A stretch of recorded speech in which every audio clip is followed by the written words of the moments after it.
Hello friends, welcome to my YouTube channel. आज हम लोग सीटेट के पेपर सेकंड का हिंदी सब्जेक्ट का लैंग्वेज सेकंड, जिन लोगों का लैंग्वेज सेकंड हिंदी हो वही लोग इस वीडियो को देखें। उनका आज हम डिस्कशन करेंगे कौन सा आंसर सही है।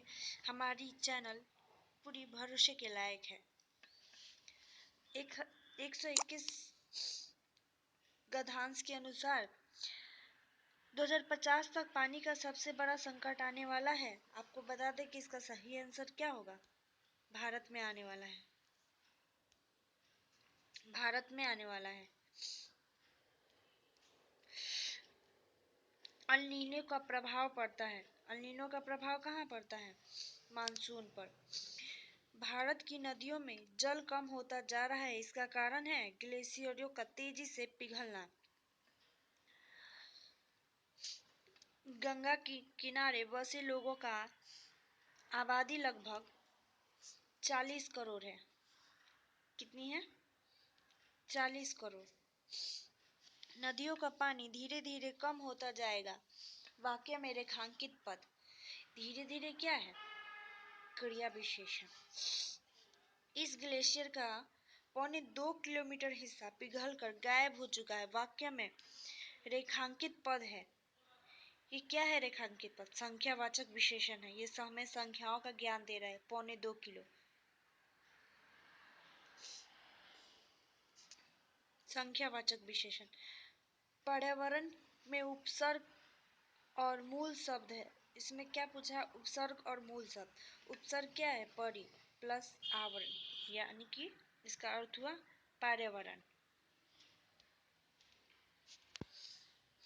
हम देख रहे हैं 128 नंबर गद्यांश का आंसर। गद्यांश में किस संकट की बात की गई है? जल संकट की बात की गई है। अब आगे आते हैं हम 129 नंबर। स्वतंत्र का विलोम शब्द क्या होगा? स्वतंत्र का विलोम शब्द गुलाम नहीं होगा, प्रतंत्र होगा। स्वतंत्र का विलोम शब्द प्रतंत्र होगा। पाप और पुण्य दोनों हैं। पाप और पुण्य क्या है? अस्थाई है। समूह में भिन्न शब्द है। अस्थाई, प्यार, स्वतंत्र। फल इसका सही आंसर होगा। आप सबको बता दें, फल इसका सही आंसर होगा। पाप और पुण्य दोनों की तुलना क्रमशः लोहे और स्वर्ण से की गई है। किससे की गई है? लोहे और स्वर्ण से की गई है।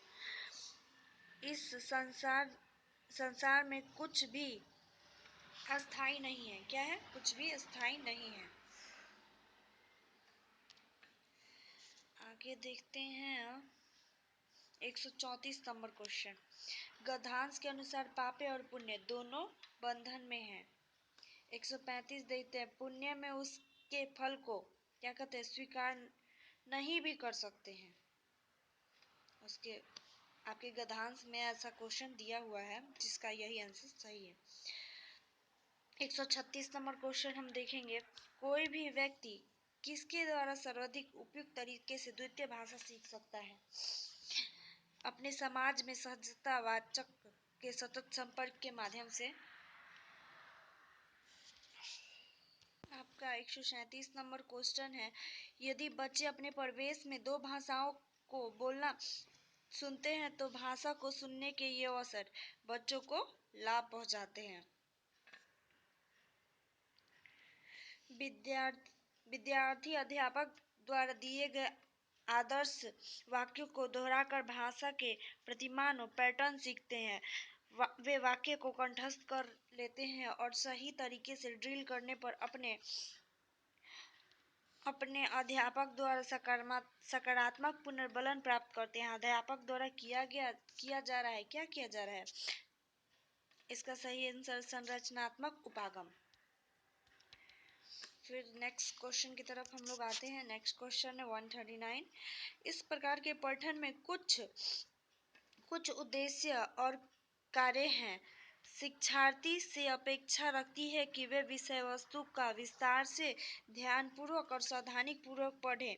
यह है गहन पठन। क्या है? गहन पठन। नेक्स्ट क्वेश्चन है 140 नंबर।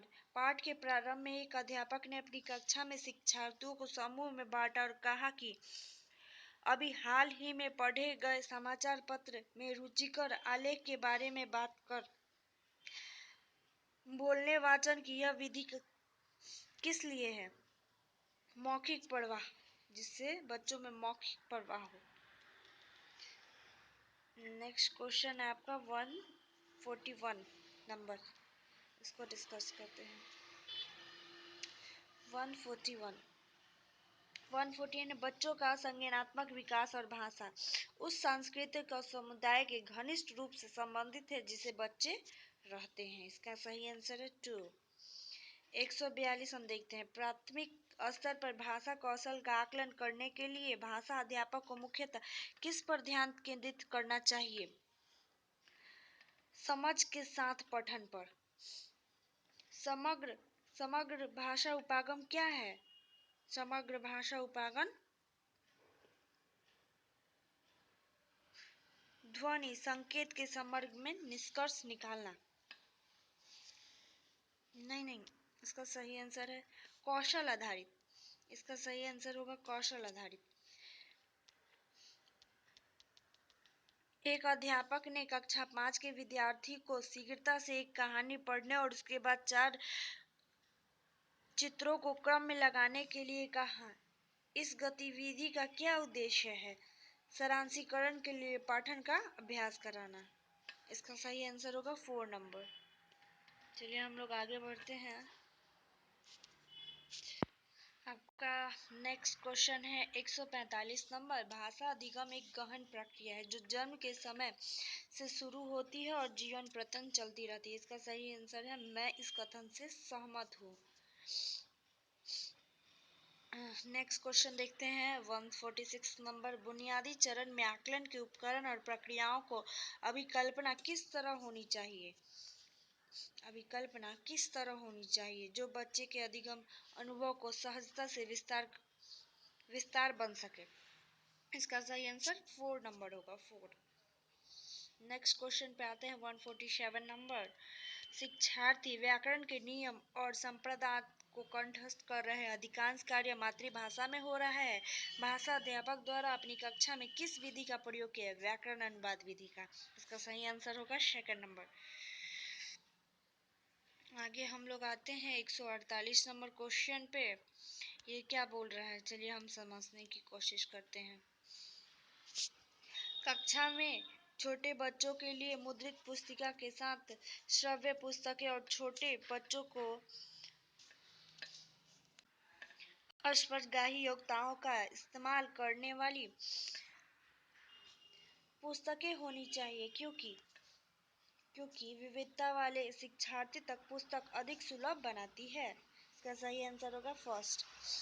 नेक्स्ट क्वेश्चन की तरफ हम लोग बढ़ते हैं। पठन सीखने में सबसे बड़ी चुनौती प्रेरणा और अच्छा बाल साहित्य पाने की। इस चुनौती को दूर करने के लिए बाल साहित्य, इसका सही आंसर होगा ये आपका फर्स्ट नंबर। बाल साहित्य की सरलता से उपलब्धता जिससे पठन के लिए प्रोत्साहन और रुचि पैदा हो। चलिए हम आगे बढ़ते हैं। लास्ट क्वेश्चन है। एक अच्छी वाचक बोलना गतिविधि वह है जिसमें शिक्षार्थी अधिक बातचीत करते हैं। सही आंसर होगा first. Okay, thank you for watching my videos.